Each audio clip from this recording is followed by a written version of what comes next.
Tapos ito rin po yung solid na ginawa nila sa dulo, yung huling steal ni LeBron. And kung mapapansin ninyo, ang score po ng laro ay 112-108 with only 4.2 seconds left in the game.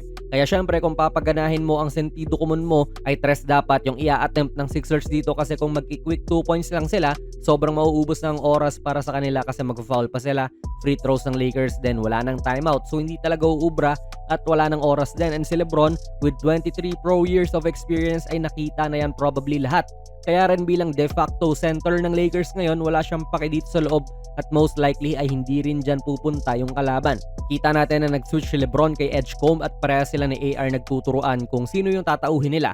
Good communication yan. Then after nyan, kita naman din natin na nag-switch si LeBron this time kay Embiid at dito pa lang na-anticipate na niya yung mangyayari. Pin down pala ni Embiid to kay Grimes at gumana yung thinking niya na hindi sila titira sa loob, kaya si LeBron nanatili na lang dyan sa perimeter.